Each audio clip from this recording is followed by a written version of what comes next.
Hey everyone, and welcome to 121 in Flux. I am Peter, that is Connor, and we talk about movies on this show. Normally, we watch a movie, we review it and discuss it and dig deep and either tear it to shreds or praise it or something in between.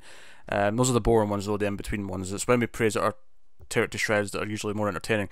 But this is different. This is our quarterly top 50 countdown, and for this countdown, we are doing our top 50 foreign films or top 50 world cinema. Phrase it how you like. Now, of course, foreign language, I think, should be specified. Foreign language. Well, I was just about to explain that. It's not going to be called that though, because that's a boring title. But the rules for this, when we were setting these up, because it can get kind of murky when you're talking about what counts as a foreign film. For our purposes, what we're counting here as foreign is films made in other countries where English is not the language of that country. So Canada and Australia, not counting, right? They don't count. Yeah. They're close enough. They're not foreign. We're talking about films that are in other languages. Where it could get potentially murky even under these rules is where it's made in a country that typically speaks English but just happens to be in a foreign language. Yeah, you were pretty harsh on some of these. There were some like Scandinavian movies that are in English that were like, yeah, okay, no, we're not having those. Yes, I can't remember which ones you asked about, but yes, I said no. The hammer came down. It was like, no, we're being strict. Yeah, it's been a bit of a dick about it. So the point is that we're going to have 50 films each. The way this works, we do it in two parts. This is going to be the first half, of course. This will be 50 through 26.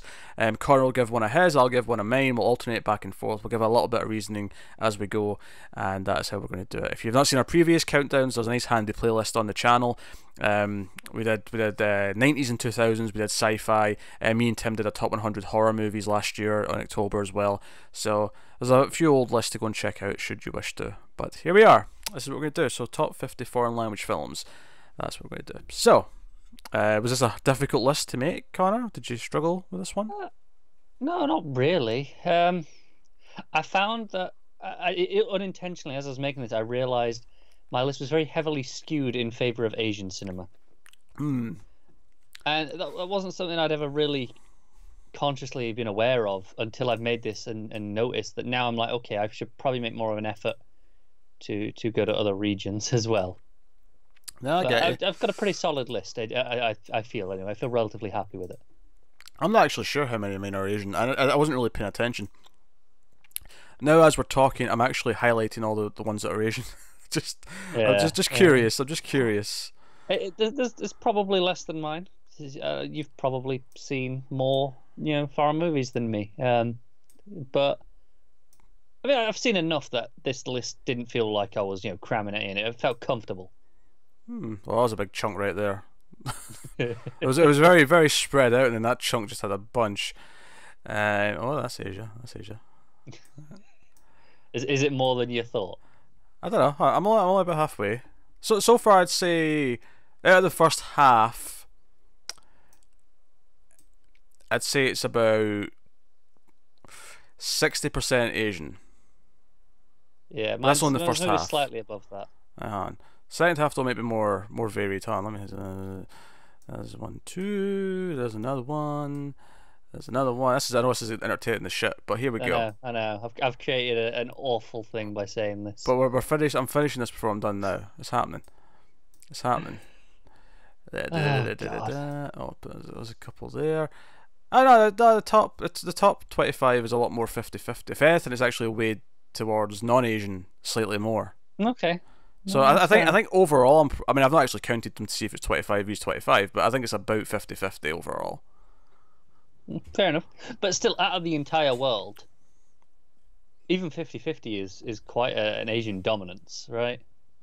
Well, it depends. Most of the films on my list will either be Asia or Europe, right? It's one of those two. Okay. I mean, specifically, is it one region of Asia though? Like, Japan, China, Korea, that area. Yes. Yeah. No Bollywood. I don't have any Bollywood, if that's what you're asking. Exactly. But I wouldn't have any. But you knew that coming into this corner, that I wouldn't have any Bollywood. That is fair. Right. But You So never know. You could surprise me. I do have to see more. I still have to see that Russian Guardians movie with the bear. It's like the Russian Avengers, and one of Yeah, them's a but bear. I don't think that would have made this list. It probably wouldn't have, but I still want to see it That is fair. for obvious reasons. Yeah, yeah. So Kind of self-explanatory. yes, it is Russian Avengers with a bear. So without further ado, we shall get cracking. I say that after 3 minutes of highlighting. So Connor, you can kick us off with number 50. What's your number 50? My number 50 is, interestingly enough, not Asian. After I Actually, just said all that.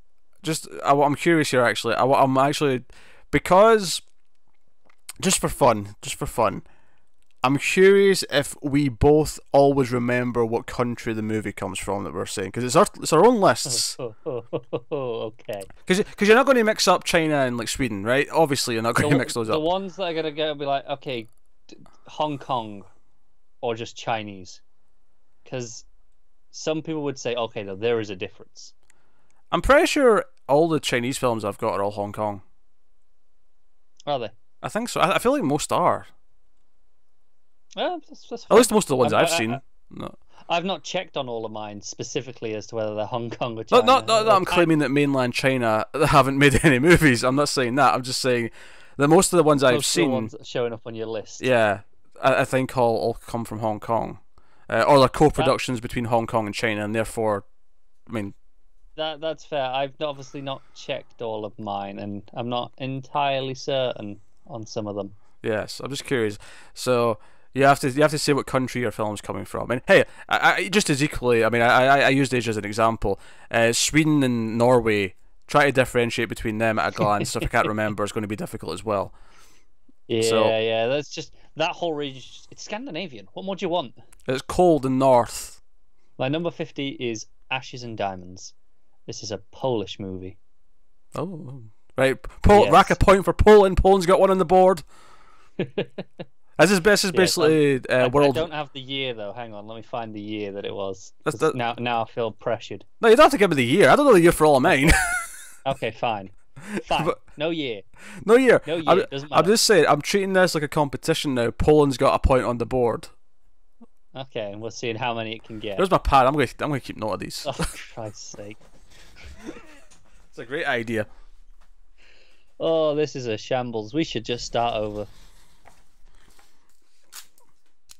He didn't bite, did he? No, we didn't. Ashes the Diamonds, you say. But Poland's got one. Yes. Poland has one. This is a movie that is set on the very last day of World War II. And the treaty has just been signed. The surrender, it's all happened. It's ended.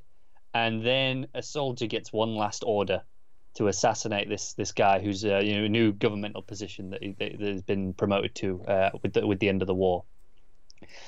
And the movie is whether or not he should do his duty as a soldier and follow the order and go through with it, or whether he should be like, well, the war's over. Maybe let's not do that. And it gets complicated. It gets caught up in a bar, and it becomes a bit of there's a love story in there as well. It's a really interesting watch.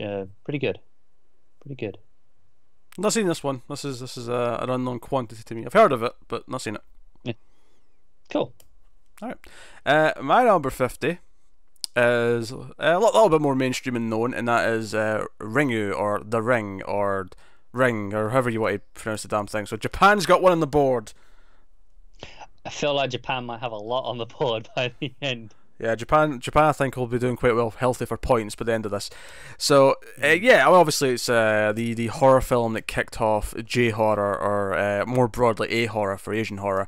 The creepy girl with the long hair who is a ghost of some kind. In particular with this one, you watch the videotape with the creepy images on it, you get a phone call right after saying you're going to die in 7 days. And because of that, it's quite an interesting horror film, because it's less about having more and more scares and more about the countdown. It's more about, okay, can we solve this puzzle before that time is up? And that's the movie. It's funny that concept, it almost plays more as a thriller than a horror, right? It does, but there's just a few key sequences at the start and the end that put it into the horror genre. Definitively push it into Yeah. horror. But there's a lot of people who call a horror a thriller just Yeah. because they don't like horrors. Aye. So the Academy, I mean, the Ring was ever up for an Academy Award, but they like to call thrillers horrors so they feel better about giving it an award. We don't give awards to horror movies. Don't be silly. Yeah, yeah. You just know Get Out was being described as a psychological thriller. I bet it was. So The Ring obviously it's a modern classic, although 20 years old now actually. But it's it's creepy. It's got good pacing. I think the journalist investigation is actually really engrossing. And rewatching it about a year or two ago for streams with Tim, I basically discovered that I dislike every single sequel and the remake and all the sequels to the remake. They're all varying degrees of bad. There's not another good film in this franchise. It was a great one-time idea. It's really, really good. Everyone after this sucks. It's good to know it holds up, though. I haven't watched it since I was a kid. It feels off the era. Obviously, the whole thing revolves around the VHS tapes. So, I mean, there's definitely Sure. some 90s nostalgia to it to an extent as well. But no, this is I've not watched this as a kid, so it doesn't appear on my list because I didn't feel really fair to include it. Yeah. But I'm glad to know it does hold up. If you watched it recently. Yep. What's your 49? My number 49 is The Raid, which I want to say is Indonesian. Yeah, it's Indonesia. Yep. I almost wish you didn't know what that was, so I could tell you. Yeah, because you had it at the ready. Yeah. No, this is a great film. The plot's pretty simple. But it's all about the action, right? It's all about the action, and it's fantastic, and it's just a joy to watch. Yeah, it's weird that this came out like a couple of months away from Dread because they both felt so. Yeah, the similar. journey through the building. Yeah, structurally they are very similar. Yeah, combat's very different, of course, but yeah, very. Very, very different. The Raid's very impressive. A lot of great action scenes. My only complaint is that I remember the action, the last big fight, just being too long. Well, to the point where it stopped being impressive. It just started being like, all right, okay, you've been going at it for 10 minutes. I see what you're doing, but yeah. Okay, I'm done now. Yeah, I'm done. Right, you can end this now. You get a bit of fatigue. Yeah, but hey, it's a solid action movie. Can't fault the pick. Yeah. So that's it. Indonesia's got one on the board. My number 49 is The City of Lost Children, so that's one for France. France is on the board there. So we're going to put that over there. France, 1 point. So this is and Connor's hiccuping like an unprofessional I'm toad. sorry, I tried to hold it in, it just didn't happen. Yeah. So this is Jean-Pierre Jeunet. You got Ron Perlman in there, and this is a sort of very, very European, stylish science fiction city with these kids that have been kidnapped by an evil scientist, and the rescuing of them. Not because of some kind of mission, but because he kind of just happens into the story, and it's just very circumstantial and very kind of quirky and French. But the art style is beautiful and very, very surreal and different. And if you saw his other film Delicatessen, it's got a very similar look to it. But almost even more so because it's in a city at night time and there's a lot of rain and there's a lot of wet alleyways and things like that. This is just purely based on visuals and mood more than anything else, but it's a great little movie. So that's my 49. What's your 48, Connor? I think it's funny you mentioned that because my 48 is Delicatessen. 2 for France. Yeah, that was these sort of odd little quirks that pop up usually happen a bit later in the list. We don't usually get on this early on. Hold on. Just I have to re-establish some rules about this point system here. If we both say the same film at some point, is it getting a point for both times, or am I scoring double these points? Yeah, or am I scoring it for just each of us individually? If that's the case, I need to go back and say who's doing what here. No, I'm just scoring it twice. It gets 2 points for 2 entries. Okay. Yeah, it gets 2 points right, each okay. time you get to mention. Right, there you go. Okay, right. So France is on 2 points. Right, continue. Yes. So France is in the lead. Yes, France is winning. Yes. We've never said that before.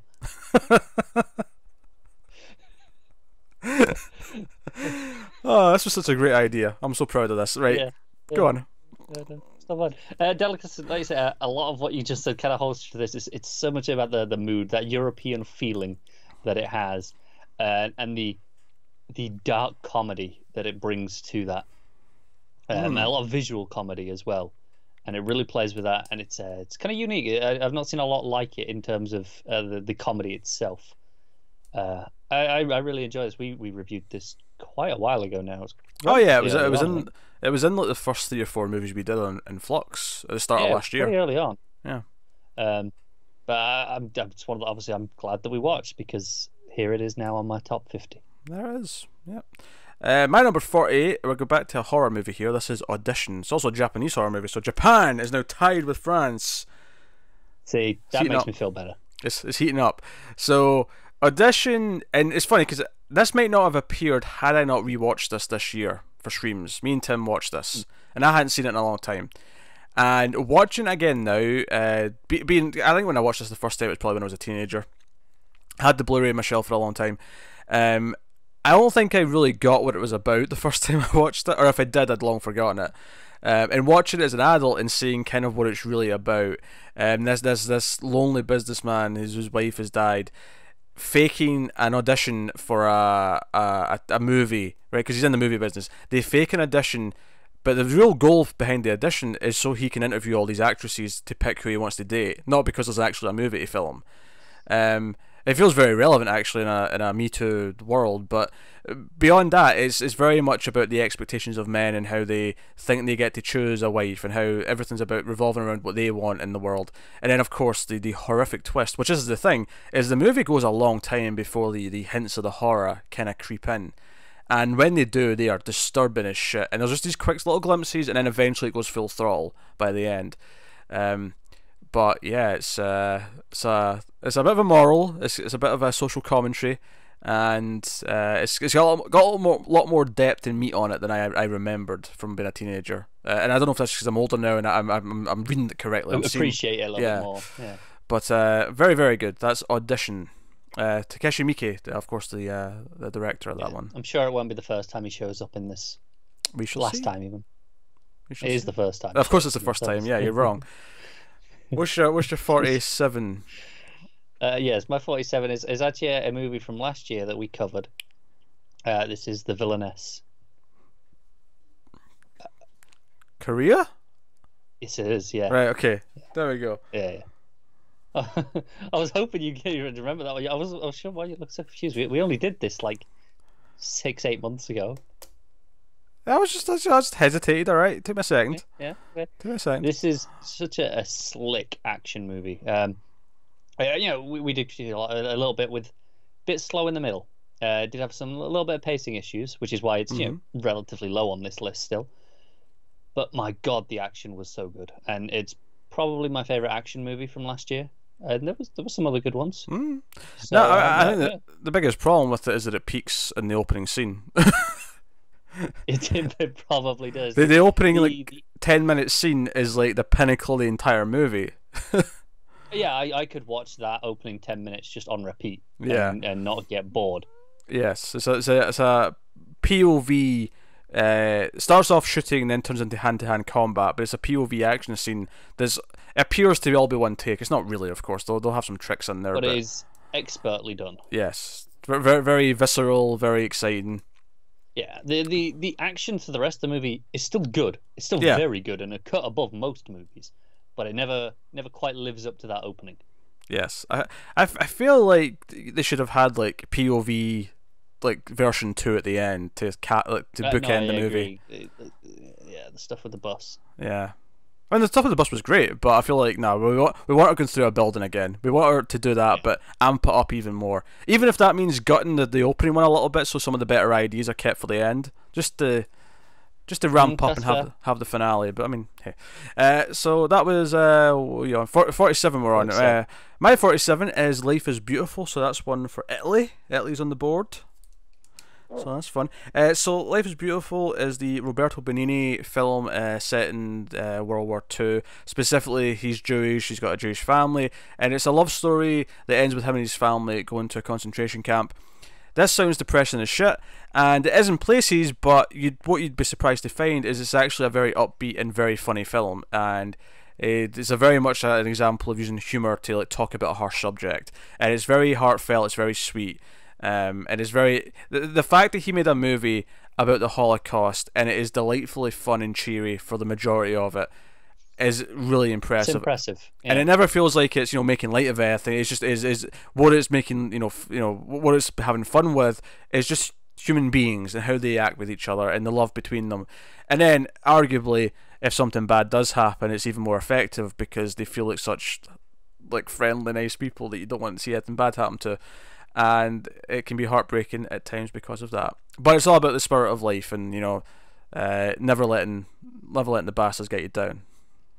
Don't let the Nazis get you down. Basically, is the gist of it. So A lesson to live by. so no, that is Life is Beautiful. Very good. Or La Vita Bella in the original Italian. So what's your 46? So my 46 is the most recent addition on my list. This is the newest movie. This is Flavors of Youth. This only came out on Netflix in the last couple of months. This is a Netflix original. It's a Chinese animated movie from a Japanese production company. So, but I mean, it's all the stories are in China. Like that's what the I've marked the, it as the theme China. is. China's got on the board. China's got a point. Yeah. Okay, cool. This is 3 short stories, a little anthology, all taking around these themes of food, family, transport, home. What in China is the basic tenets of life. What you need to be happy. And the animation is absolutely spectacular. It's some of among the best I've ever seen. It's just gorgeous. And the stories are pretty heartwarming, and just they're really just they're these nice little stories that kind of just get to the point of what they're trying to do with the theme. Like if it's food, there's the one about there's this guy who keeps returning to this noodle bar that he grew up with, and it reminds him of childhood. And it's pretty good stuff. It's worth checking out. I hadn't even heard of this one, so there you go. Next up, my number 46 is we'll go back to Japan. Japan's getting another point, and it's our first Kurosawa on the board. Don't know, I'm going to take notes for directors as well, but this is The Hidden Fortress. This is one we did fairly recently, actually. This is the one that inspired Star Wars and is arguably better than Star Wars. It's not. It's very good, but I'm just saying it to wind you up. I don't necessarily believe that per se, but if you believed it'd be higher on this list. There's some truth to that. But it is about the 2 bumbling buffoons who end up with Toshiro Mifune, who is protecting the princess, and it becomes this journey where they have to get through hostile land to get back to safety. And it has this interesting perspective because these 2 idiots never really become heroes. They never want to get honourable. They're kind of the same buffling idiots for the whole movie, and they kind of offer this neutral viewpoint. And it's only later on that we start to get more of the other characters, and they're all kind of from their central perspective. And they're always trying to scheme. They're always trying to run away and steal from them. They're always trying to be up to no good. So it's one of his later films, Kurosawa. It's very funny in places. But it is a lot of comedy in there. Yeah, but it does have some stuff to say as well. There's some stuff to say about how nobility looks down upon the people. There's definitely some meat in there as well if you go looking for it. So it's very good. A lot of nice visual gags as well, which I really appreciate, especially when you're watching a foreign language film.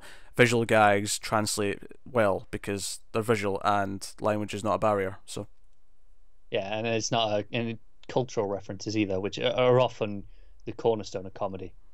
These visual gags just bypass that entirely. Yep. So what's your number 45? My number 45. So I've had 2 pretty recent films there, but now we're throwing it all the way back to 1922 for Nosferatu. Right, Germany's on the board. Yeah. This is it's basically Dracula. No, it is Dracula. It's like tweaks in names. It's just enough not to get sued, although they still got sued, but that's besides the point. Exactly. So legally, no. It's Dracula. Shut up. Yeah, we'll take it. Basically, Dracula kind of covers that, right? It's Dracula. Yeah, it is. But no, I think this is an excellent version of Dracula, and that it's such atmosphere to it, and I love the portrayal of. I don't know what they call him in this. I can't remember, but it's of Dracula. Or I love Count it. Olaf. Or No, Olok. that's Olok. yeah. What's Yeah, Olaf? Olaf is series of unfortunate That's right. events. It's Count Olok. Yeah, that's close enough, right? What you're basically saying there is, yeah, Neil Patrick Harris, yeah, basically Dracula. Yeah, yeah. What I'm saying is that Count Olaf is basically a very eccentric acting version of Dracula. Kind of, yeah. I can live with it. I'm okay with that. Yeah, no, I really love this. The cinematography in particular, I think, is fantastic. The use of shadows. And Shadows, the light. yeah. That's the first thing that comes to me when I think in Nosferatu 22 is the shadows. Yeah, it's great. Yeah. My number 45, Japan, starting to pull ahead here. Now 4 points, because my number 45 is Samurai 2 Duel at Ichijojo Temple. The middle part of the trilogy. This is the one that introduces the honourable but worldly adversary. Plays around with the love elements of the story a little bit. It's weird to talk about this one before the one will necessarily show up, or it might on one of our lists. But it's weird to talk about 2 without talking about 1, because all those things are set up in 1. But it is very much the middle part of a trilogy, and it does a really great job of taking it further and moving all the stories forward a bit without feeling like it's not leaving anything for the third movie. Because I think one of the dangers with a middle movie in a trilogy is that there's a feeling that nothing's actually happened, that it's just all set up and nothing's really paid off. There is actually arcs for all the characters in this. An impressive amount of characters get arcs in this. So obviously we did this recently. We'll be doing the third one soonish. Probably not too far from now. Yeah, within a month or so, I'd imagine. And but no, Samurai 2. So you can get our full thoughts on that by checking out the Samurai 2 review. But it's very, very, very good. So, what's your 44? My 44 is Fearless. This is a Jet Li movie. Pretty sure it's Chinese. Mm-hmm. I'm counting China and Hong Kong as the same in this. And don't at me. My argument here is that often there'll be co-productions, and secondly, they're the same language. We don't care enough. We don't care enough that are they different or they're not? Politics. Mandarin, right? It's going to be Mandarin, right? Point for Mandarin. Point for Mandarin, yes. Yeah. No, this is a biopic of a man who founded I can't remember exactly what it was. It was a federation of some sort with martial arts. Can't remember the exact one. It's been a while since I've seen it. Whatever. This belongs in my top 50. I don't remember it. No, but I it don't belongs in my remember top the name 50. of the specific federation. Do you know what? Screw you. This is. It's not that important.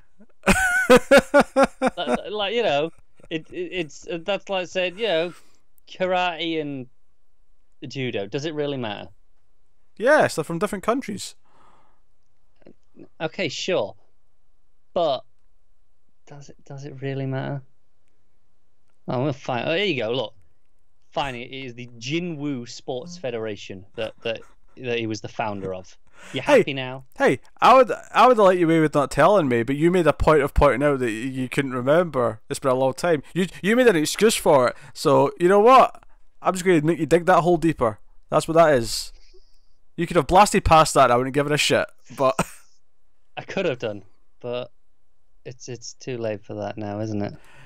Okay. What's funny is I remember seeing this as a teenager, and I remember not really liking it that much. But I can't tell you why. It's been too long. Really? Okay. No, it's this martial arts master, and he has to fight foreign fighters essentially. They have to come in from different countries. And it's about Chinese honor and about what the decisions he makes in the spirit of martial arts instead of just country loyalty. But I really like it. I think there's some great action stuff in there. Very enjoyable for me. Yeah, I watched that soon after another film because of the other film and was somewhat disappointed. But I can't really remember much about. Was the other film better? Much better. Is it going to show up later on your list? It will show up later on my list. I wonder if I've seen it or not. It's much, much, much better. Anyway, that was your what? 44. My number 44. Yes. Japan getting another point for me. With the original Ju-on the Grudge, swiping in here at 44.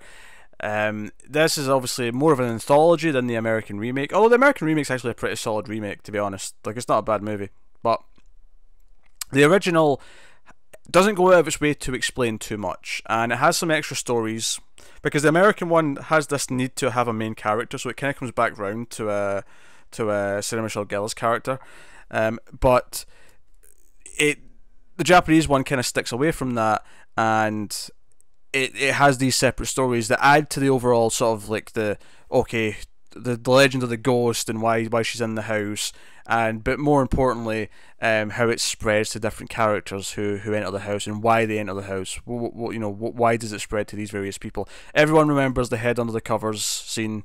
It's very, very good. The noise they make, the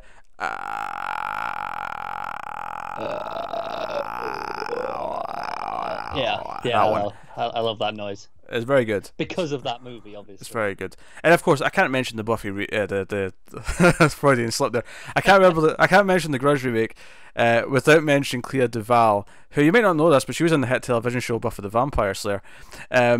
So do you know what the worst part of that is? You've done that exact thing before, where you've gone, no, I'm not taking Sarah Michelle Gellar. Not doing it.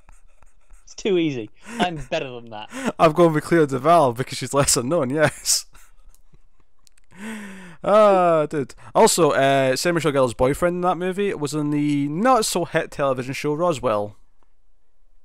Take that for what it's worth. Man, that was a proper dig at that show. No, I mean, it wasn't a terrible show, but it's not Buffy. Come on, not now. So hit sounds like okay, it's pretty shit. Yeah, you got three seasons. That's what I translate that to. When you say it. I got 3 seasons. It did okay. Katherine Heigl's career was launched out of it. The moderately successful show. Yes, there you go. Moderately successful show Roswell. But yeah, Ju-on the Grudge is a really solid ghost story. There's not, like I say, there's a good bit of mystery to it, but it does explain just enough to explain, because the whole premise of the Grudge, of course, is that something awful happened that created the curse, and it's kind of revealed over the course of the film what that was. But it's full of really creepy moments. Typically, I'll criticize films where it feels like it's just a string of separate stories or scenes for creepy moments to happen, but the creepy moments in this are done so goddamn well that I'm like, you know what, it's fine. It's fine. Let's just see how let's see how this same ghost affects multiple different people who come in contact in some way with the house, and that's what the movie is. It's very, very good. Much like The Ring, now the American remake's okay, but all of the sequels, both to the Japanese and the American one, both suck. Right? They're terrible. I assume you're including the crossover in this as well.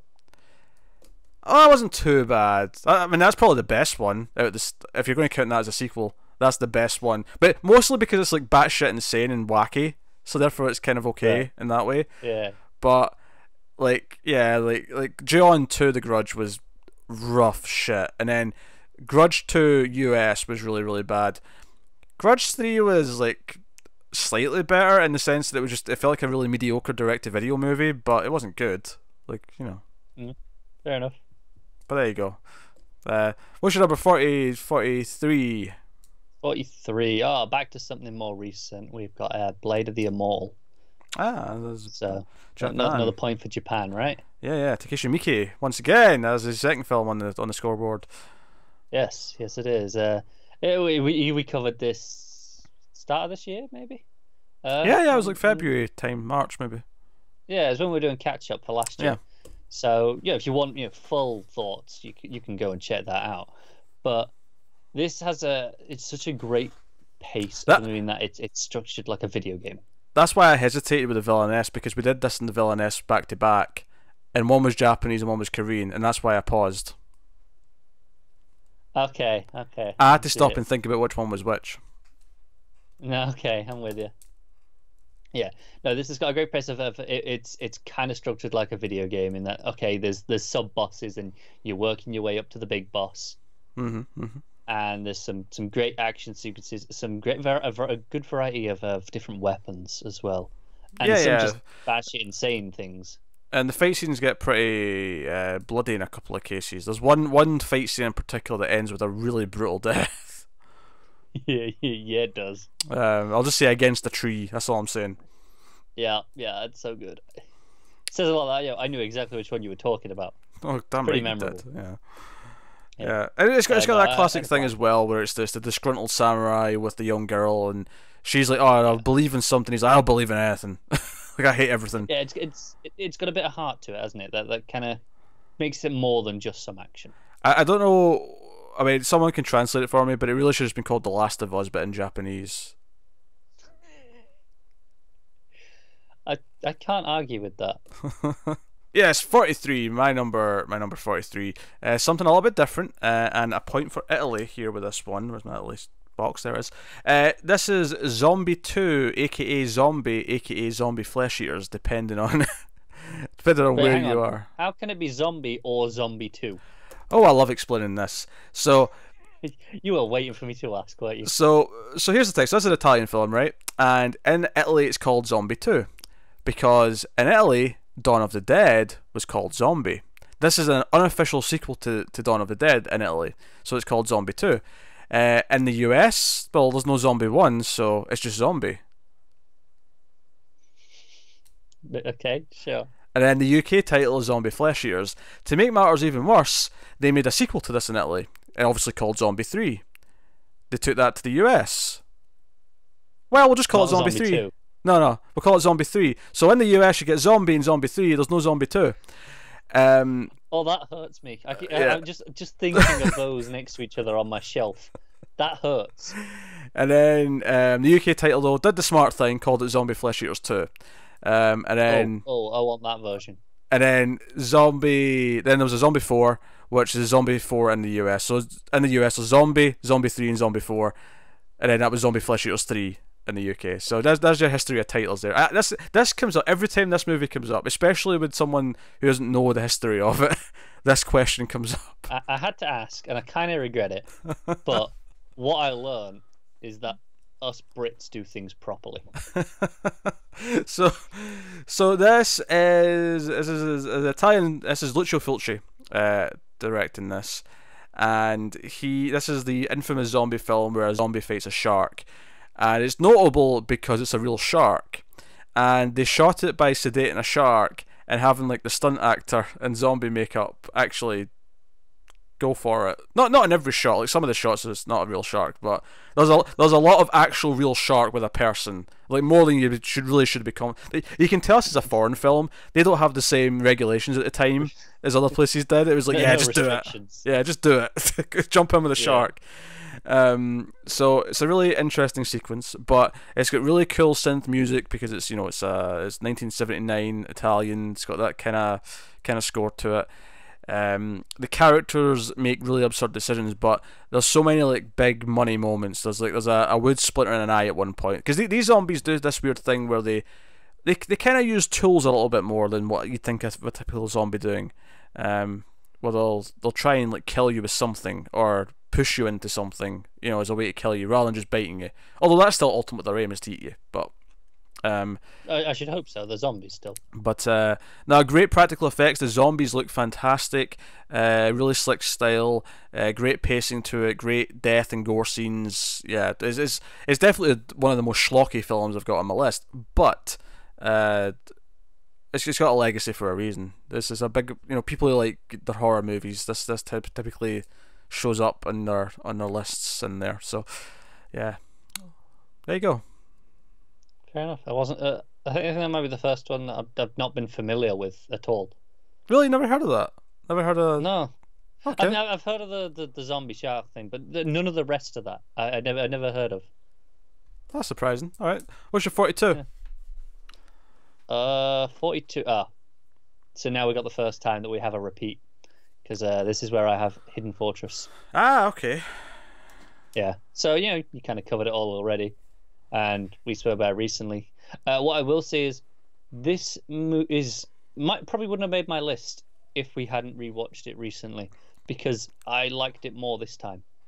And Oh, you know, it's still relatively low on my list, but I mean, it's nice that it's here. okay, cool. Bit This different. show, And by the way, is brought to you by Skittles.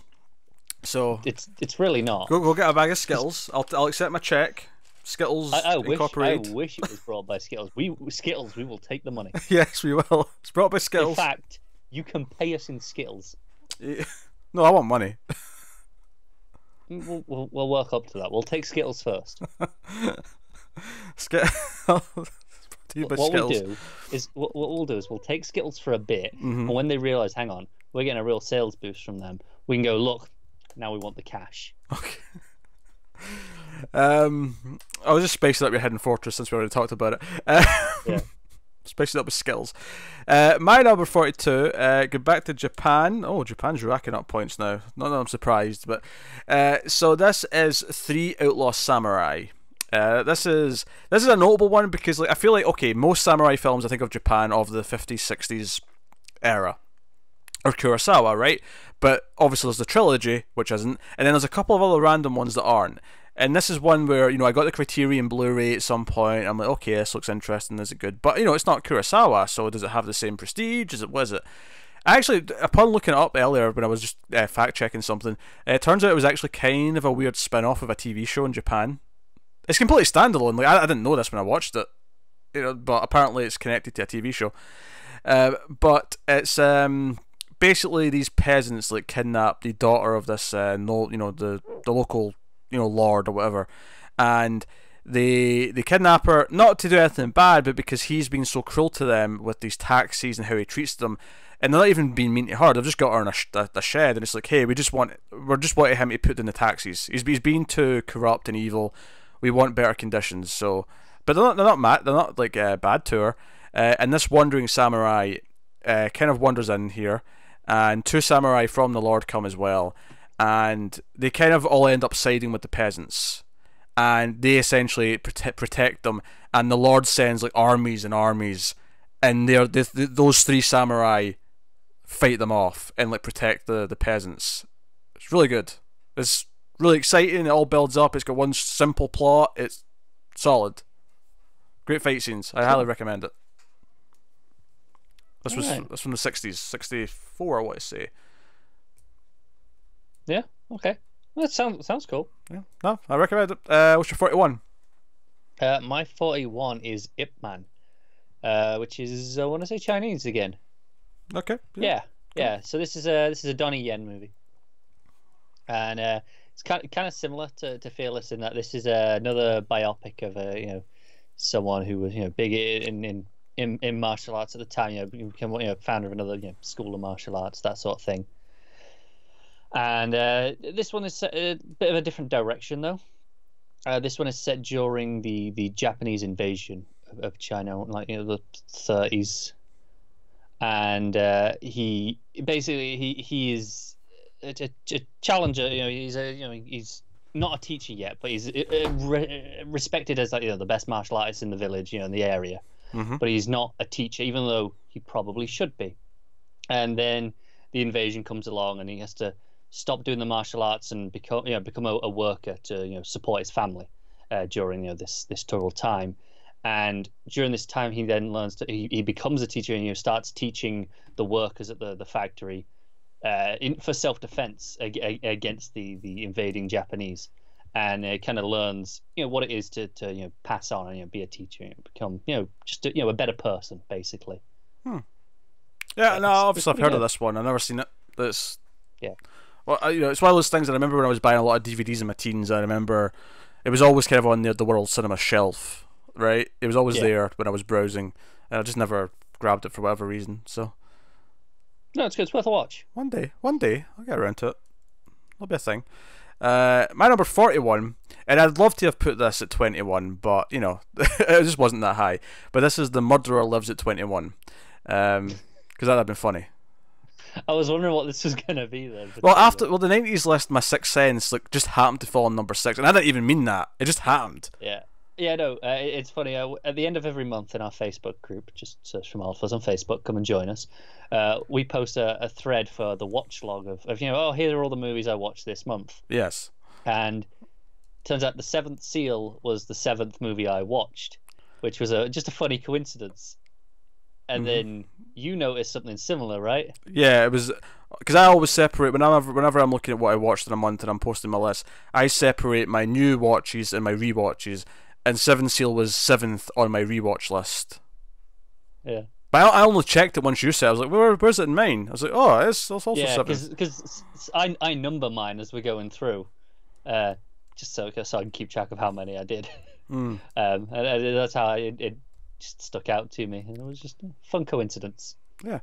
So Murder Loves at 21 is my number 41, and that is a French film. Right, I was like, have we not had a French film yet? I couldn't find France on my page. We've not had France in a while. So this is from Henry Georges Clouzot, who's the director I discovered. Again, this was basically just by buying Criterion Blu-rays, and I took a chance on a couple of his other films, and after I liked him a lot. You definitely had a problem at one point in your life, didn't you? What, with Criterion Blu-rays?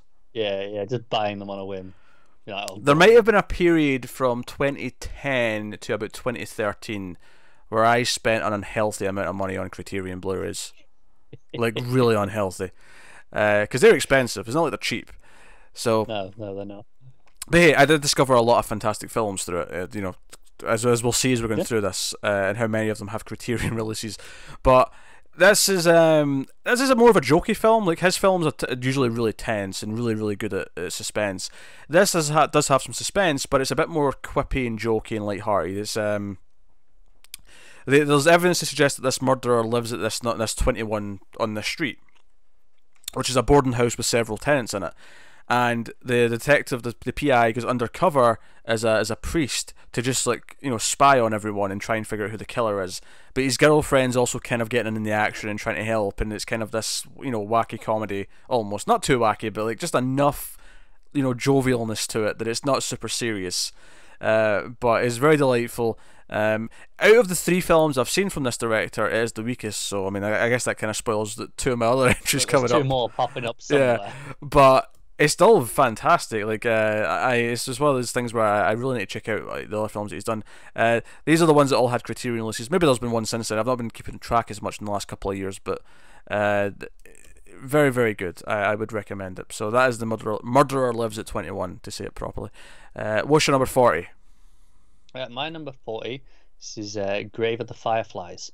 So it's another one for Japan. It's the first of the Ghibli movies to show up on my list. Which, spoilers, there's going to be a couple more. Not really that surprising if you know my tastes, though. Yeah. Mm-hmm. Yeah. No. This is a beautiful movie. It's gorgeous. The fireflies in particular stand out in the animation. It's set in World War II towards the end, and it's there's an Americans firebomb Japan, and these two young children get separated from their parents. And it's about them, just struggling to survive on their own and try and get, what to do and how to get back to the family. And it's heartbreaking, but it's pretty great. I have seen this one. I don't remember a ton. I remember the basic premise. I remember the two brothers, striving and traveling. There's a brother and sister. Or was a brother and sister? The younger one's sister. Yeah. Younger one's sister. Okay. But. I remember that, but I don't remember the whole. I remember it being good enough, but I don't. But clearly, it didn't leave a lasting impression on me. Yeah, it's fair enough. My number 40, going back to the Samurai trilogy, this is Samurai 1 Musashi Miyamoto, which I have a little bit higher than the second one. So that's now 10 for Japan, just to keep everyone on track. That's point number 10 for Japan. 10 out of 20. Yes, that's half of them so far is Japan. Hey, what can I say? Japan makes good movies, so that's the thing. So Samurai 1, I love how simple it is and how it is just the origin story of Musashi. He's got a different name to begin with. It's about him and his friend and them going off to fight in the war, even though they have these expectations of they're going to be these heroes, and then it turns out war's really hard and they have to learn humility and maybe become something better. And it's one of these rare things where I actually think that the romance subplots actually aid the storytelling and the character progression, because it's part of Definitely it. does. It's Yeah. built into what the character's like learning and going through, and how he's balancing that with his life. So, and I actually root for multiple of the multiple characters, not just the main character. I root for Otsu. I root for so on. So, and that was so on, not a character called Suon. Just to clarify that. But yeah, so Samurai 1 with Sashimi Miyamoto. Like I said, we did this about 2 months ago. So you can go check out our thoughts on Samurai 1 and 2 in depth, and like we say, 3 will be coming up in the near future. So I'll leave that there. What intrigues me for the rest of this list is I've not seen 3 yet. Yes, that's why we're doing them. Is I thought, hey, I've had these sitting around. I want to watch them. Mm-hmm. Let's do it. Now, if 3 pops up later on your list, mm-hmm. that might leave me excited to get to that, because I've liked them progressively more each time, as you can see if you watch the reviews. So it'll be interesting if you like 3 even more again. Like, okay, where's that going? Yeah, and if I don't, it means that I like them progressively worse with each one. It does, yeah. Which, maybe that's a good sign for me, because I thought 2 was better than 1. So if I'm just going in the opposite direction, right? What's your number 40, Carter? It's another strike for Japan. Oh. It's Due on the Grudge, which obviously you already spoke about quite a bit. But yeah, this is one of the first horror movies that really stuck with me. That sound in particular stuck with me for days. Wasn't this the first foreign film you've watched? Yeah, it was. This was one that I just watched late at night on TV because I was channel hopping and it was on. I went, oh, go on then. Interestingly, my first foreign film ever is also on my list. I'll mention that when we get to it. But yeah. But it holds a soft spot because it was the first one, right? Mm. But I do think it's very good, and that has been reaffirmed because you also mentioned it. So it's at least respectable enough that I'm not just going, oh hey, it was the first one I saw. Notably so far, the only repeats have been you saying films that I've already had higher up. No, it is. We'll see. We'll see if any flipping happens. I mean, it's probably bound to once we get higher up, but maybe curious. Towards the top. Yeah. Just curious. So that was your number 39, right? Yeah. My number 39 is one that we actually also did in Flux, one that Car didn't like as much, and that is The Man from London, the Bella Tarr film. Yeah, no spoilers, but this ain't on my list. I wasn't expecting it. So this is, this one's kind of weird. This was like attributed to like 4 countries, but the director's Hungarian and his other films are Hungarian. So you just wanted to count it, didn't you? What do you mean? For this list, you just wanted it to count. But to be fair, like when I say it was like 4 countries, most of them were foreign. They are. It wasn't like it was. Oh, it's UK, Australia, and Canada. Oh, and Hungary. Let's be honest. If that was the case, you'd have still put this on here. Not necessarily. You found a way. I would have accepted the ruling. So I guess Hungary. That can go next to Poland with its 1 measly point. Yeah, might be all they both get, to be honest. But Man from London is black and white. It is super atmospheric. It is lots of long moving camera shots. It is a few very key musical cues that play at key moments, and it's very rhythmic in how it plays. What I love about his films is that I love that it just lets the moment sink in. It'll let like a character stand there and just soak something in as music plays for a good minute before he moves. Sometimes 5 minutes. So it's very art house. So that will very much dictate whether or not it's something that you would be into. It's the sort of thing that I know Matt would hate, so I wouldn't make Matt watch it. But if you're into art house, I'd give it a try. It was a little frustrating that I didn't like it, because it is the sort of thing I can find myself enjoying. That the reasons why Matt would hate it is not at all the reasons I don't like it. Yeah, I just didn't do it for me. And the premise, just because I didn't really say that, the premise is that a train worker finds a suitcase of money and keeps it for himself, but the criminals who obviously it belongs to come looking for it, and they come searching, and basically the noose sort of tightens around him as he's trying to like enjoy his money on his family and with his family and stuff like that. So that's the basic premise. But I'll tell you this: the opening 15-20 minutes are some of the best quiet single shot filmmaking. It's probably the best part of the movie of recent years. I'd probably agree with that, and I like the whole movie, but I would probably agree the opening 10-15 minutes is the top of the chain. Yeah, because I was quite into it in that opening bit. It just kind of lost me as I went through it. So yeah, so what's your number 38? My number 38 is also something we have covered on in Flux in the past, and that is The Exterminating Angel. Now, I think that was French. Is it Spanish or Mexican? Was it Spanish? I'm sure it was in Spanish. You're probably right. We're gonna have to check this one. I'm probably just misremembering. I'll look it up. You explain it. Yeah, I'm sure it was Spain or Mexico. I'm not entirely certain. The Exterminating Angel it's a bunch of upper class people get stuck in a room. They're around for a dinner party, and they just find that they can't leave. They don't really know why. They just kind of what's going on here, and it's just this study of how they descend into kind of madness, and just what happens when these people are stuck in a room together, and all the social graces ultimately vanish, because of course they do when they're just stuck in a room together for an extended period of time. It's like a horror movie. And it is, yeah. The reason why I say that, because it's not actually a horror movie, but it's like a horror movie in that when you think of Night of the Living Dead, you think of The Mist, you think of any of these films, it's people trapped in a location, and it's the way society breaks down and how it represents society as a whole. It deals with that, and it's got kind of those things going for it. This is a fantastic bottle movie. Yes, a bottle movie. It's a very good bottle movie. It's very interesting. It is. Where was it from? Mexico, and the ending is very open to interpretation. You kind of have to sort of think about it and think about what it means yourself. It doesn't give you an answer. Yeah, I found the ending to be quite exciting in the possibilities that it was suggesting. So that's cool. That's cool. That's The Exterminating Angel. My number 38 is the first foreign film that I ever saw. I bought the DVD at a supermarket. I think it's funny that my first foreign film was 39, yours is 38. Yeah, there you go.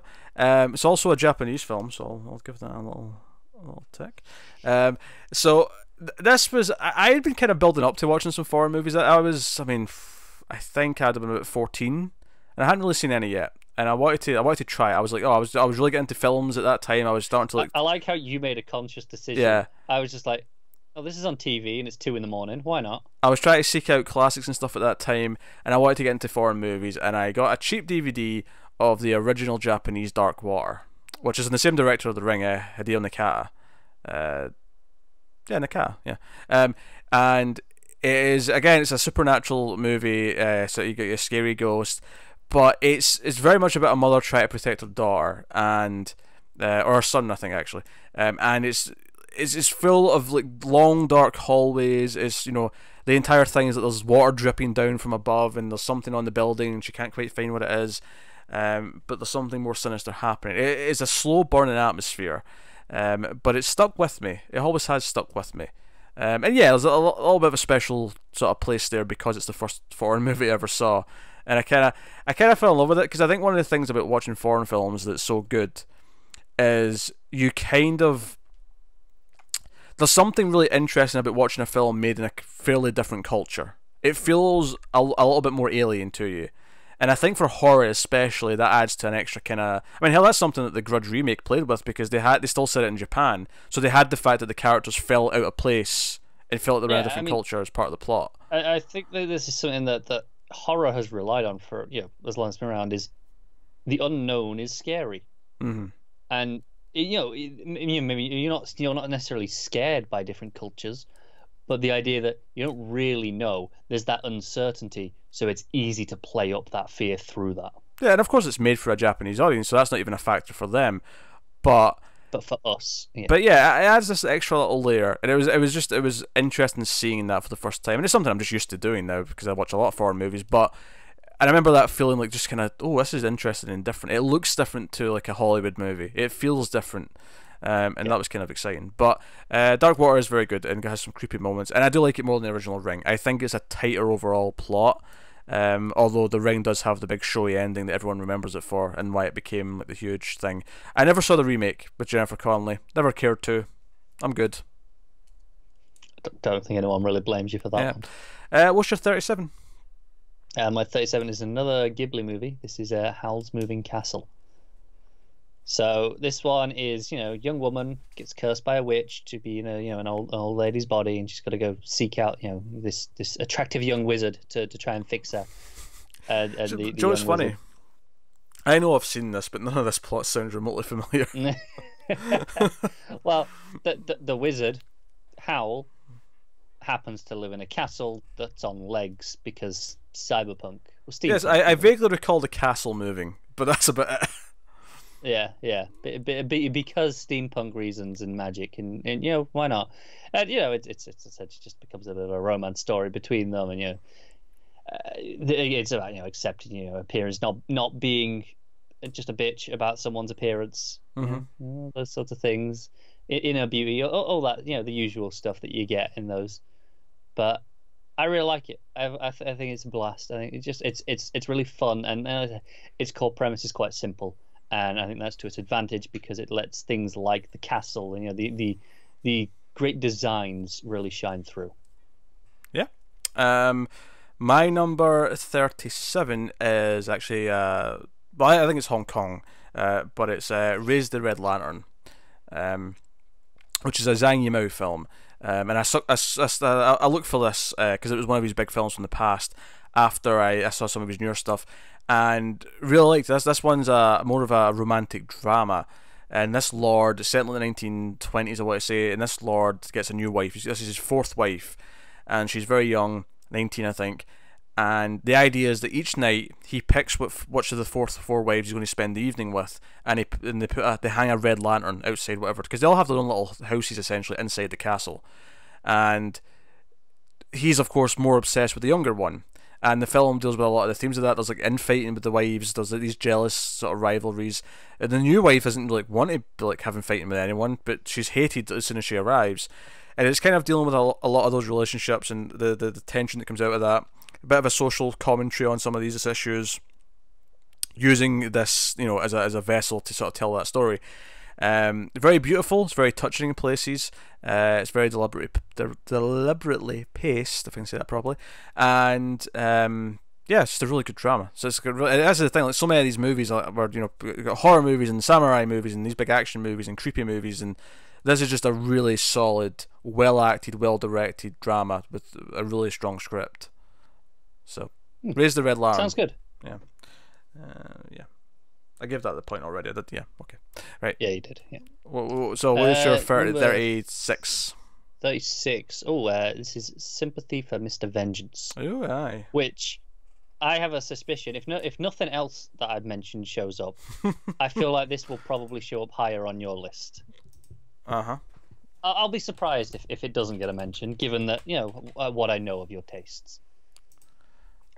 But this is a Chan-wook Park, and this is Korean, obviously, and this is it's vengeance is in the title, but obviously revenge is a huge theme, and this is a man who gets laid off from work, gets fired, and he needs to get a kidney transplant for his sister.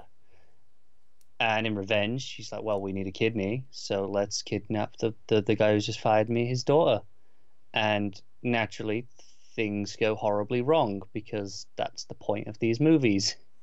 And it is sickening to your stomach at points, and it's gripping and thrilling. It is a really neat thing where you really get both sides of the story. You feel sympathy on both sides.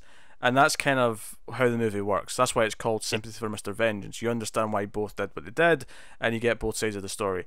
Yeah, it's excellent. It's excellent. And I think one of the things that I love about Korean cinema is so shown in this movie, it's so well displayed in this movie, is that they're really good at having these like weird tones that I can't imagine any Hollywood produced movie having. This gives you a feeling in the pit of your stomach that I've never seen in a Hollywood movie. Not even just that, from the darker stuff, but even the way it'll shift to like some sort of weird, quirky comedy moment. Like the entire overall tone is just different. It's unique, and that's part of why I'd always recommend checking out foreign films, because see what different people in different parts of the world can make, because you get these vastly different experiences that, and ultimately the things they're talking about are the same. Like, we're still dealing with the same themes that we deal with in all movies, but they do it in completely unique and different and refreshing ways. But yeah, so that was your 36. My number 36 is also a Korean film. So hey, look at that, Korea getting another point. This is The Man from Nowhere. This is an action thriller. This is this ex-operative who was this badass at what he does is just trying to live a quiet life, and he's friends with this little girl who's sort of in the same apartment building. And her mother, though, is involved with drug smuggling, and she steals drugs from the corporation. Not corporation, that's not the right word. The organization, the criminal organization that she works for, and basically she hides the drugs with him, and he doesn't know that. And then the bad guys kidnap both her and the daughter, and say, "Hey, we'll let them go if you make a drop for us." So he kind of does it reluctantly, but then the mom turns up dead. And he's like, okay, the daughter's in danger, so he becomes the ultimate badass to try and get her back because he cares. It's a simple action movie. He needs to save the kid. It's simple 101, but it's really well shot and directed. The action scenes are fantastic. They really sell him as this silent, complete badass. Really, really good. Not that the shooting style is the same way, but it's the sort of thing where this could easily have been a John Wick movie. Like, this could have easily been John Wick 3 or 4 or whatever. Had the plot not been built up in John Wick 2, what 3 is going to be. You know what I mean? Like, who cares? He's riding a horse in John Wick 3. What I'm saying is this could have easily been John Wick 1, the plot, had it not been the dog. No, I'm with you. Yeah, but no, super well done. This came out in 2010. Very impressive. Does some really exciting stuff towards the end. I highly recommend it. So, what's your 35? 35 is your Jimbo. Oh, there you go. Yeah, so no other point for Japan. Mm-hmm. Racking them up, aren't they? Yes. Yeah, this is one of the most simple Kurosawa movies, I'd say. You have a samurai comes to town, two gangs. Hey, let's pit them against each other. Yeah, also known as a fistful of yen. Yes, yes. That was a good joke, damn it.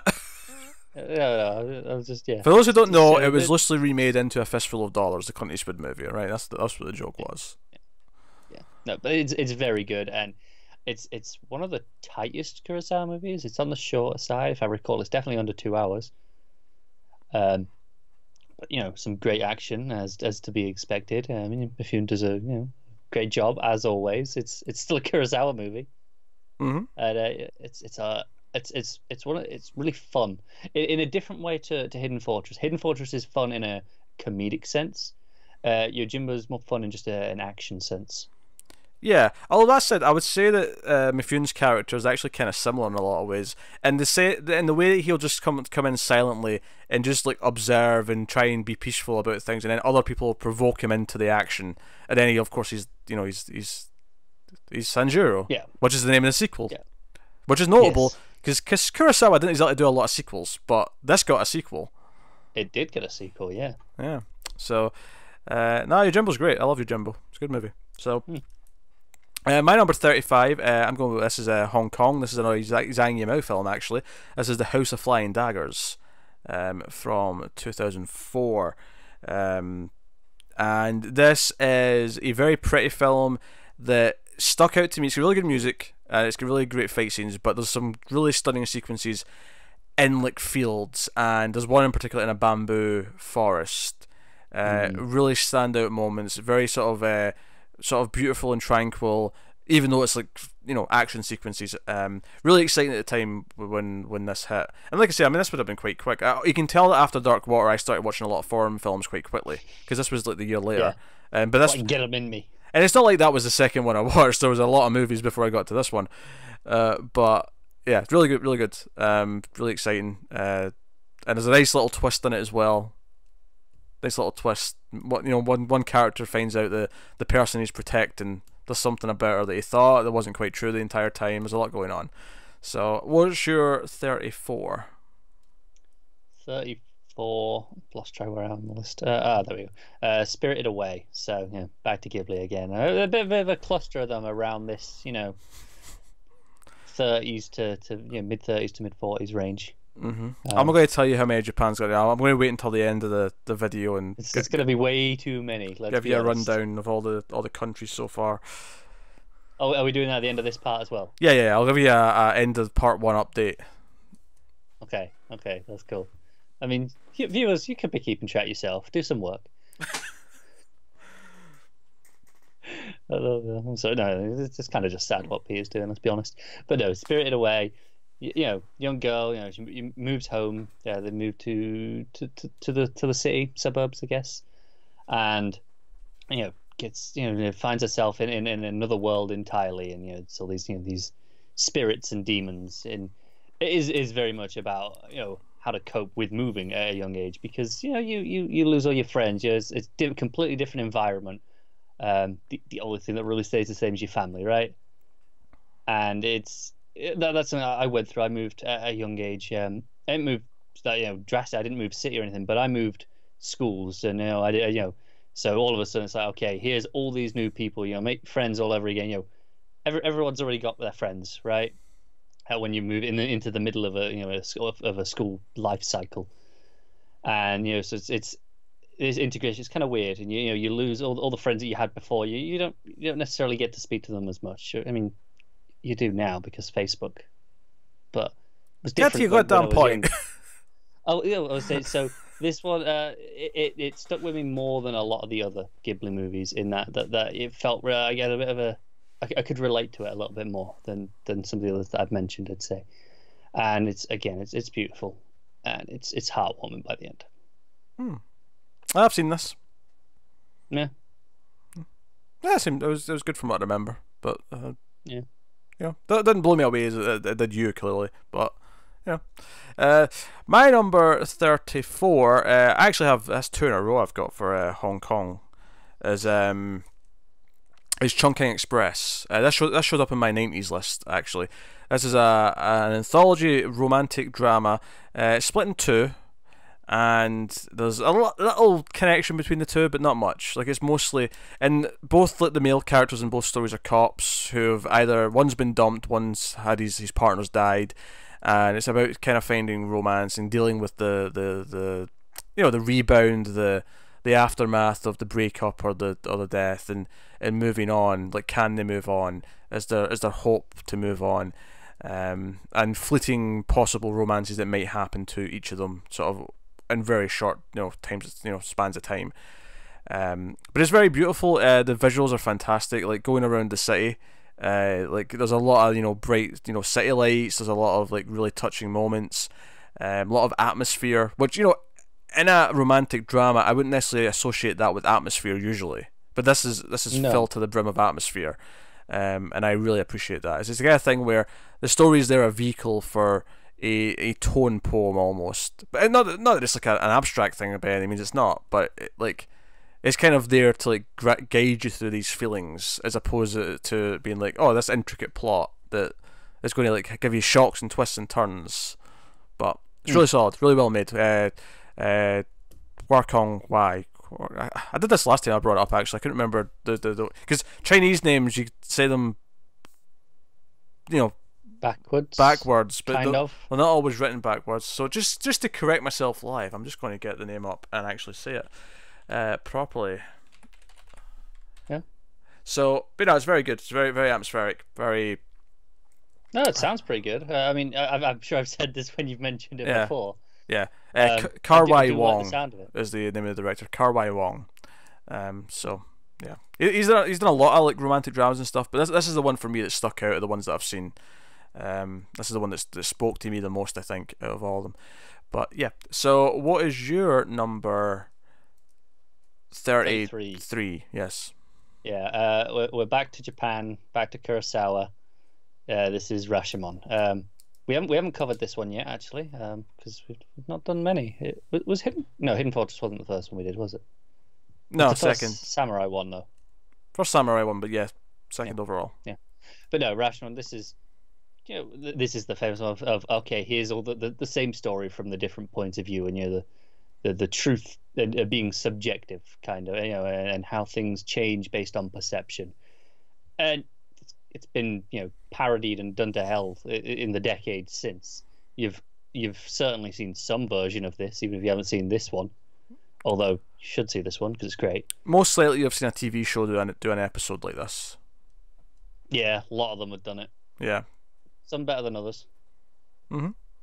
But this holds up, and it's a simple premise, like I say, but it gets a lot out of it, and it mines a lot of really nice little nuance reveals that you learn as you peel away the layers as you go through the movie.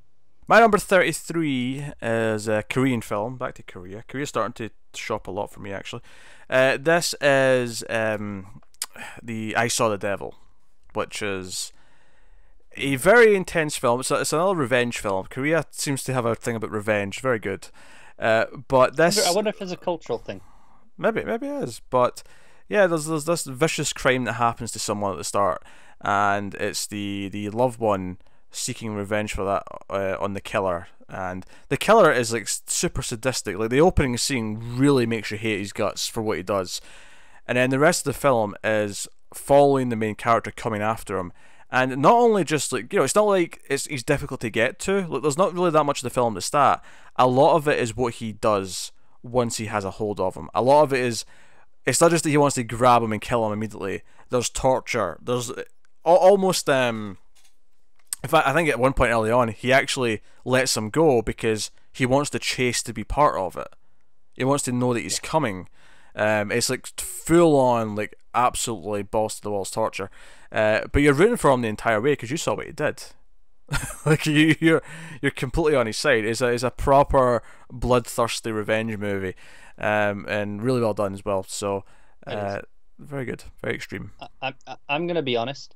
I forgot to include this on my list. Oh dear. I'm tired. It's been a long week at work, and I put this list together in like an hour and a half before we recorded. Something was inevitably going to slip through the cracks. Mm-hmm. There may be something else later. Who knows? But yeah, I probably should have had this one on here somewhere. What's your 32? My 32 is one that I know you haven't seen, because that is Cowboy Bebop the movie. Because it's excellent. Because it's a great show, and here's an extra long episode of the show. But no, it has a chronological placement in the show, and some people suggest watching it where it is, between whichever episodes. Those people are wrong, because knowing how the show ends makes this movie better. It just because it was made with that in mind, and it plays with some ideas of where it's going, because it's still chronologically towards the end of the show. There's only a few episodes after it, and it really plays with, okay, this is what's coming up. And if you watch it chronologically, which you probably could do on a rewatch, it plays, okay, it builds more towards those final stretch. But don't do that.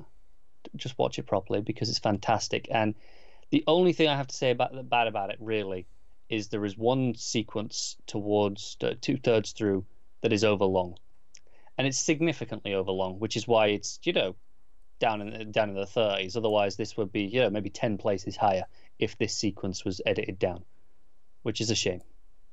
All right, my number 32 point is going to Germany, and this is probably the oldest film I've got on here. This is The Cabin of Dr. Caligari. Silent film, of course, way ahead of its time. And it's funny because obviously a lot of this is very sort of like abstract, and there's a lot of really fake sets that they kind of intentionally have like these fake like cityscapes where they're kind of running through, and we got this story. The big thing though is like it's very effective while it's doing what it's doing, but it's so ahead of its time. The plot twist, while not shocking from like a modern perspective, it's shocking when watching it because you just don't expect it to do it, because you think, oh, they've not thought of that twist yet. That's a twist they'll come up with in 50 years. Yeah, like movies didn't have twists like that yet, so when it does this twist, it's like, oh crap, that was this whole movie? Damn, alright, I'm impressed. This came up with that twist because it's this damn old. It had to have come up with this twist. I mean, obviously it could have been in a book before, but whatever. It could have been, and maybe it was, but it doesn't count. Yeah, really impressive. Look, it's very visually interesting. It might not be realistic looking ever, but it's very visually interesting. Caligari himself has a great look. Yeah, this is one that I think if you're into the history of film, I think this is one to go back and check and just see how they did what they did, and just look at the script and look at the tangled web of story. Because I feel like most movies back from this era and for a while were probably quite simple, right? It wasn't until some of the more sort of the noirs of the 40s that really started to twist things around. And Yeah, I'd say late 30s, 40s is just pretty things were started stepping up a notch. yeah, not that simple's bad. I love simple, but sometimes simple can be great. Sometimes less is more, but But not when that's all you've got. yeah, but very intricate, and important to the history of cinema. So that is The Cabinet of Dr. Caligari. What's your 31?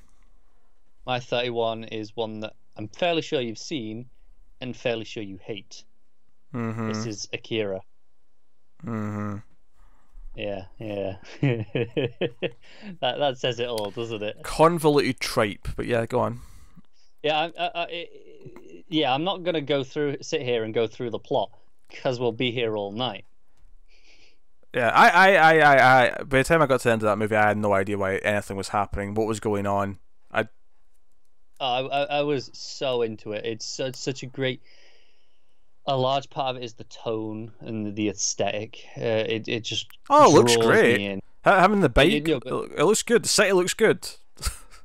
It draws me in. So when you get to the end and that thing's happening, which I'm not going to spoil, obviously, I'm so into it. Like when this is all going down, and I love it. It's fantastic.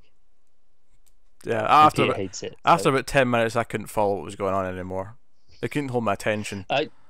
I will say, they shout their names far too often. It's just Canada, Tetsuo, just constantly, like throughout the movie. It's the one thing that I really don't like about it. All right, my number 31. Where's my thing? There it is going to Indonesia because I've got the Raid 2 at my number 31, which I actually do think is an improvement upon the first film. It's definitely not as simple as the first film. It's more of an in-depth kind of undercover story, but the action scenes in this one, when they get going, jeez.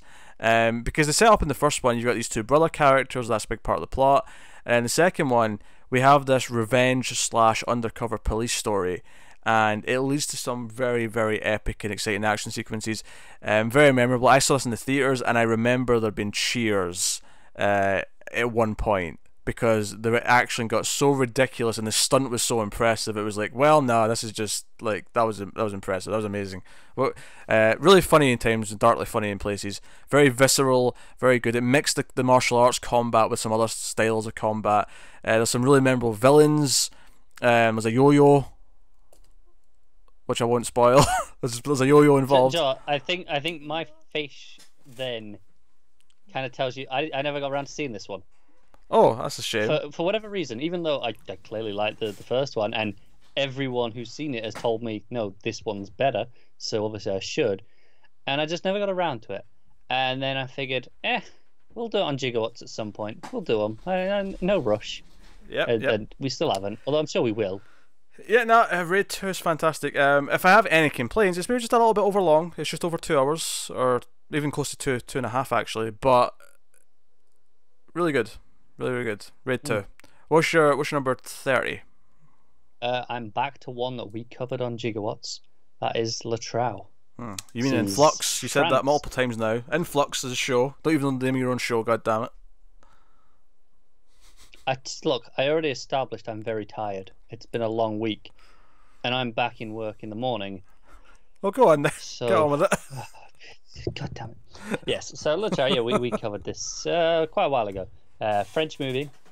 It's about a group of prisoners in a cell who are already planning an escape, and then they get a new cellmate, and everything has to change, and they have to accommodate him into their escape plan. It's very elaborate and complicated, their escape plan as well. It's not simple, and the tension in the movie is fantastic, and the dialogue with how these four characters interact is just great. Yeah, everything with the planning is great, but the standout has to be when they start sneaking out and creeping around in the tunnels, and when they're hiding from guards. It is fantastically done.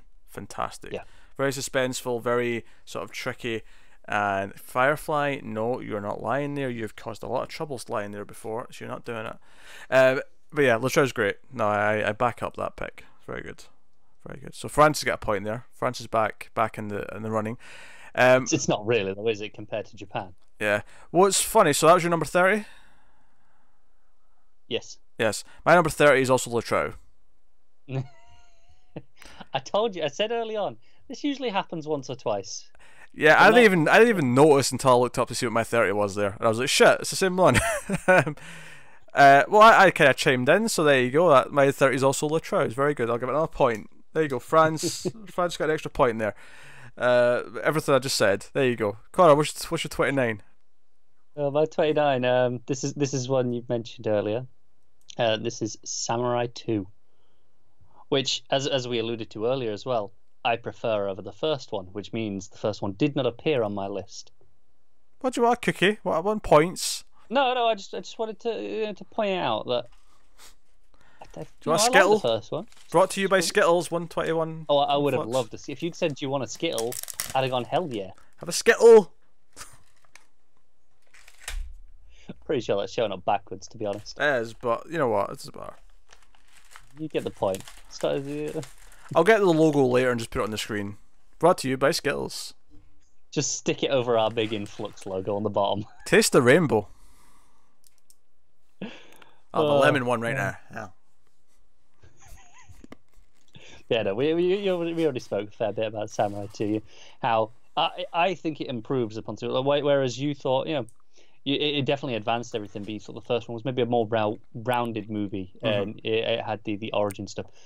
I appreciate how it upped the stakes, and I thought I really liked how it managed to be completely different in its pacing. In that, the first one is this kind of this journey, but the second one, it feels like it's building to something the whole time, and you can kind of see where it's going from relatively early on, and that really worked for me. Yep. No, it's great. So, I mean, obviously, I talked about it earlier, so. Yeah. My number 29. We're going back. Stop eating Skittles, you unprofessional bastard. They've been sitting there taunting me this entire time, and this has gone on a long time. This has been a really long. It's true. If we're sponsored by them, we should probably be eating them more. But back to Korea for me. Point to Korea for Train to Busan. This is one that me and Tim did on streams sort of towards the end of 2016. This is a zombie movie on a train.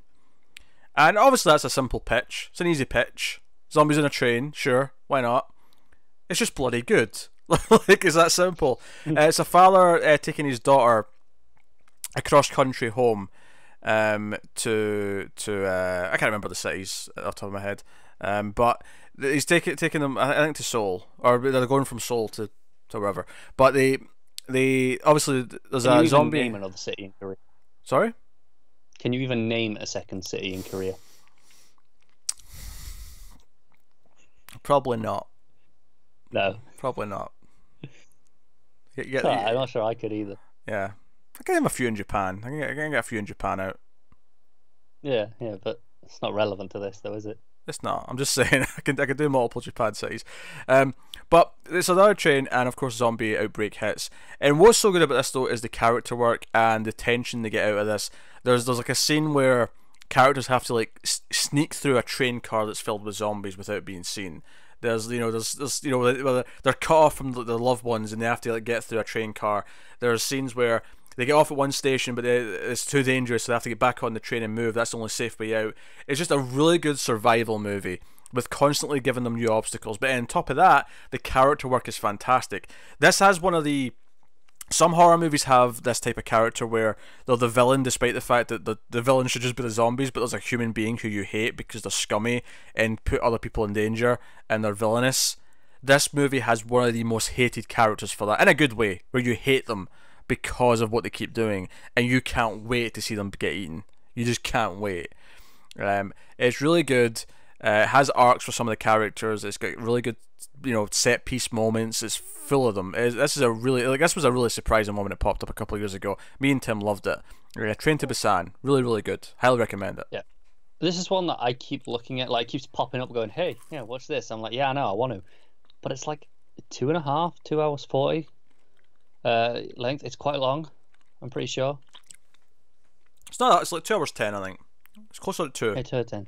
Right. It's long for a horror whenever movie. it is, it's long for a horror movie. And whenever I see it, I'm like, I don't really have time for that right now, and I just keep putting it off.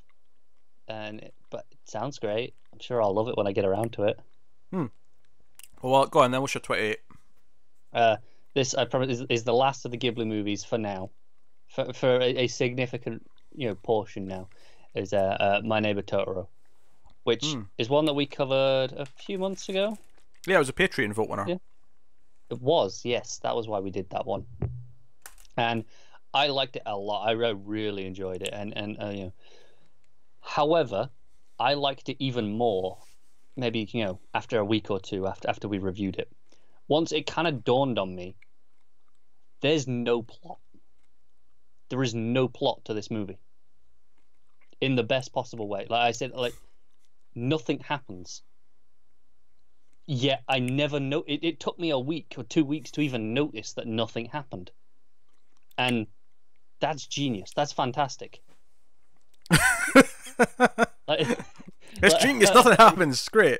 That's Seinfeld. That's the pitch of Seinfeld. Nothing happens. It's just people doing things. Nothing happens. To be able to have an hour and a half movie that I thought was fantastic and engrossing, to not even for me to not even realize that nothing happened is fantastic. Because if nothing happens, I'm going, well, nothing happened. This is pointless.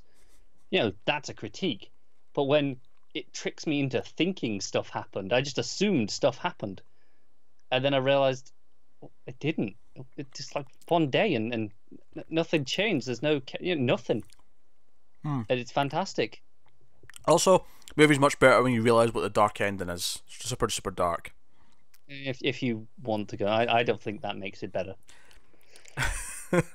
I honestly believe it, but you fought me so hard on that. I just thought it was fun to talk about because I thought it was a fun theory, and you just like no, don't ruin my happy movie. Yeah, I think it's bullshit. I'm not having it. Everyone dies. Anyway, so my number, what are we on? 28. Yeah. Well, this is definitely not a happy movie. This is The Hunt. So Denmark's getting a point. Where's my? Okay. I don't have a Denmark slot yet. This is the first point I get. No, first Danish.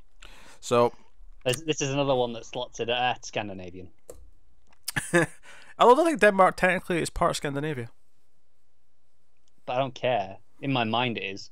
Because Finland, Norway, and Sweden are Scandinavia. Yeah, but Denmark's it's close enough. It's basically the same. Okay. But I'm just saying, technically, it's not part of Scandinavia. Anyway. No, I'm not saying. Oh, it's actually saying. I'm saying in my mind, I just group them all together. Okay, all right. So this is Mads Mikkelsen, who of course is fantastic, and he is accused of being a paedophile. He's a school teacher. He teaches nursery, kindergarten kind of age kids, and one of the little girls says something about him that sounds extremely suspicious, right? And it does sound extremely suspicious. But the beautiful thing about this as the viewer is that we understand where she got these words from, because it's not words she should know. And we actually get evidence to suggest, she just got them from here, right? Now, we don't know for a fact that that's where that she's not telling the truth here, but we do have like a place where she could have gotten this information. And it's called The Hunt because all of a sudden everyone's out to get him. Everyone, is assuming he's guilty, and it's about the absolute turmoil and the gauntlet of misery that he has put through because everyone just assumes that it's true. Everyone thinks it's real. Yeah, it's about the danger of accusations. Yeah, right? no one gives. It doesn't matter. It's all about perception from your society. Yeah, and he is absolutely hunted for it, as the title would suggest. Yes.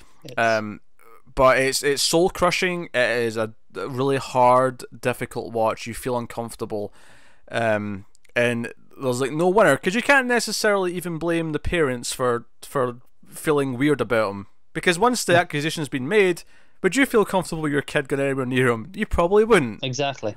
You can't blame them. So it's a really hard watch. It's really well done. It's really tense. Ups and downs, mostly downs, but it's very, very strong. So that is The Hunt. It's a soul crushing watch, but it's one that I'd recommend. But yeah, so what's your 27? My 27th. This is one I actually only watched a couple of weeks ago for the first time. Just, I was trying to just see, oh, okay, have I got any last minute additions that I can, put on here? And I'm glad I did, because obviously it's at 27. And that is Infernal Affairs. Hmm. And this is Hong Kong. Chinese, Hong Kong, yeah. Mm-hmm. And it's basically, you've got the police force, you've got a gang, and there's a mole in each side. They've infiltrated each other. Yes, I feel like you should probably start this by saying this is what they remade The Departed out of. Yeah, but see, I wanted to save that till the end. Okay. I'm sure most people already know that anyway, but I wanted to get to the end of this and be like, and if this sounds familiar, fine, whatever, you've ruined it now, never mind. Well, I like this a lot as well. I think it's way better than The Departed. I think The Departed is a mediocre remake of it, but it's not on my list. I'll spoil that now because it's been such a long time since I've seen it that I didn't feel confident in placing it. That's fair. As I know, I think it holds a real because it has a lot of that early 2000s style in the edit specifically. That I can see why you might in your mind be like, okay, I don't know, but it held up surprisingly well. That stuff almost made me feel a little bit nostalgic for it. I'll be honest. In small doses. I wouldn't want it like all the time, but I really love the way the molds kind of play off each other and the back and forth, the way that goes down. Yeah, if I recall correctly, there's a really close call in the middle where they both almost catch each other, and it's kind of yeah, it's good stuff. It's a really good there's tension in there, but there's a lot of fun. Like there's just and it's a lot of really smart dialogue that really makes this movie work. So I'm really glad I watched this one. That's very good, very good. So my number 27, going back to samurai film. So obviously Japan's getting a point. I mean, I would be curious to see another country tackle a samurai film, but typically it's a very Japanese thing. So this is harikiri, which is another word for seppuku, and it's very interesting in how it's told. You have this older samurai who comes to the temple and requests to commit seppuku on their grounds. This is more honourable to do it on your grounds. Allow me to kill myself here. And the Lord's a little bit suspicious of this. He's like, we've had some really weird cases recently where people will essentially do this in order to try and beg for money. We'll try and talk them out of it, and they'll say, no, we're too poor, we have to just kill ourselves because there's nothing we can do. So they try and basically con us out of money. And he tells a story of someone who did that recently, and he's like, no, I swear I'm not here to con you. I have no intention of leaving here alive. Like I want to do this. And it becomes just a movie where once they get talking, he starts telling the backstory of what's brought him here, and how this might or might not connect to someone who previously came and did this, and why he might be there. So a lot of it's told in flashbacks as he's telling the Lord the stories, and then obviously as it goes on, there's some revelations, there's things, and it all builds up to a great, fantastic big fight sequence. But the whole thing is like the mystery and the motivators behind why he's here, and what his real intentions might be, if they are any more than just to commit seppuku. It's very good. This is an excellent movie. I assume you're referring to the original here, yes? Yeah. Well, when's the remake? When does the remake come? Early 2010s. Oh, yeah, this is 1962, I think, is the year. Yeah. No, I've seen both, but the remake I believe was Takashi Miike. Oh, was it? Okay, I haven't seen that. Yeah. In fact, I didn't even know it existed. As my reaction there would attest to. But I think it's excellently paced. I think the mystery plays out wonderfully, even though you always have a sense of like, okay, I'm pretty sure I know where this is going. I'm pretty sure I know what the gist of this is going to be once it gets there, but it doesn't make the getting there any less exciting or any less kind of, because that's kind of what the Lord expects as well. He suspects there's something up. It's not exactly what he suspects, admittedly, but he suspects that there's something not true about this. So you're kind of waiting for the table to possibly turn. And you're waiting on just what exactly is it? Well, yeah, what is the detail that we're getting to here? Yeah. But the stories are always invigorating. They're always exciting as he's going through them. Very dramatic, and so very good. And it all builds up to one giant ass fight scene in the temple, which is very, very good. So that is Harikiri. So what is your number 26? Your final film of this part? So my final film for this part is actually the most recent movie I watched with the intention, again, this is the very last one I managed to fit in. And if you've been listening to our movie news show recently, you'll have heard me talk about this. And this is A Touch of Zen. This is a Taiwanese, I believe. Mm-hmm. Could be wrong on that though. I would have to double check. And this is a wuxia epic. This is around 3 hours long. From the early 70s. Was originally released in 2 parts, and it's very methodically paced for a martial arts film. There isn't a single bit of martial arts until 50 odd minutes in. It's very deliberate in just setting things up, and it's all about this man who, he's trained for things. He's not in fighting necessarily, but he's trained at the schools to be getting an official post, but he's never taken the final exam to get an official post and an official salary for the government. So he's just he's still living with his mother. He's unmarried, and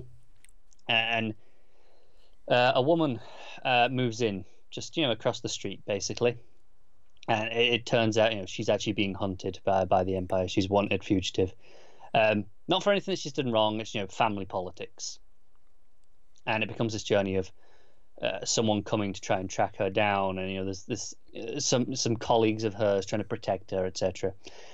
And it's really notable that the main guy who we follow doesn't actually get involved in any of the martial arts for quite a long time. It's maybe 2/3 through the movie until there's a big dramatic moment for his character where he finally decides to be like, no, okay, I'm going to take part here. Up until that point, he's kind of just along for the ride. It's gorgeous movie.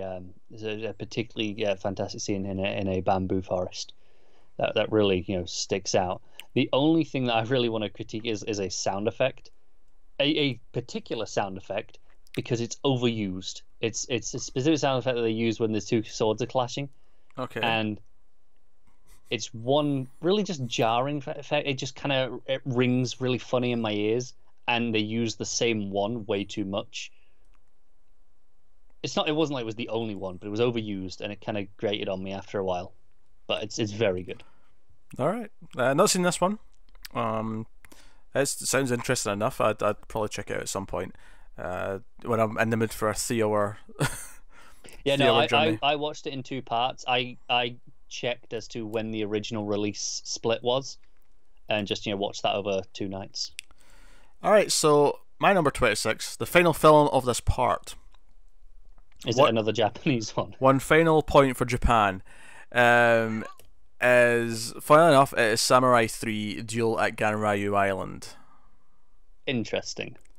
It is the emotional climax of the 3 movies, so unless they mess that up, these should always be the best of the 3. They should be, theoretically.